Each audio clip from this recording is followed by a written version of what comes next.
The plane taxis down the runway, marking the first day of the rest of the lives of the Kenyans on board on their way to the land of milk and honey, the United States of America. They live with grand dreams on one hand and just enough money in the other to see them through until they land the job that will earn them millions of shillings, or so they imagine. Most on their way to universities and colleges, hoping to work and pay their way through college with plenty of money left over to send home. What they find when they arrive is far from what they envisioned. Though the bright lights they imagined are still there, for the first time they're on the outside looking in. They simply do not belong. It's a great cultural shock. I mean, people here, they dress differently, they act differently, relationships are at different levels. And one of the girls, a white girl, had approached me, and she had asked me, "You're from Africa, right?" And I answered, I said, "Yes."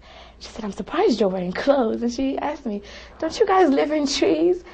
These newly arrived Kenyans will attend school with the rest, lower their expectations, and attempt to secure any jobs available to pay the bills, which sometimes include their college tuition. And here, the struggle between staying in school and dropping out to work begins. So when the students come here, they're not allowed to work right off the bat.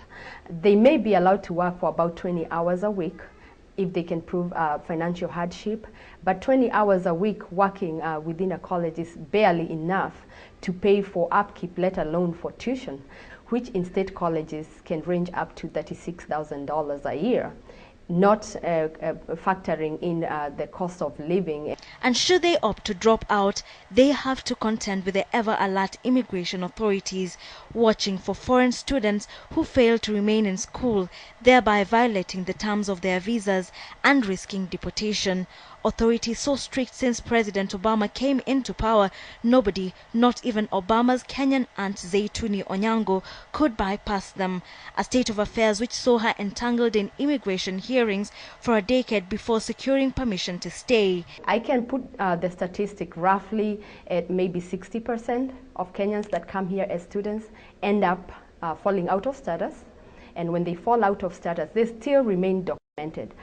Those for whom there is little to return home to stay the course, determined to grab all the opportunities the USA holds for them. If you come here with the hopes that you want to make yourself a better person and you want to achieve whatever goal it is you have in mind, and you do whatever it takes to get to that point, then it will become a reality for you. Here, it's not about who you know. It's not about, who you know in high places. It's about how hard you work. A number seek refuge in the church, the one place where they feel accepted.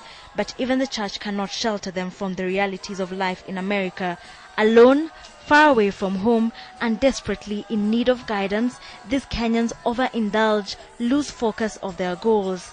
And when it becomes clear that the sun is setting on the dreams they held close, a number resort to the most drastic of measures.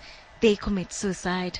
The advice of those who have waded through the murky waters of attaining the American dream. If you're coming here alone and you have, let's say, for example, the same opportunities you are able to, and your family is able to pay for you to go to a good school back home, then this is not, this shouldn't be a place that you really, really want to come to. Wilkie Sanyabwa, KTN.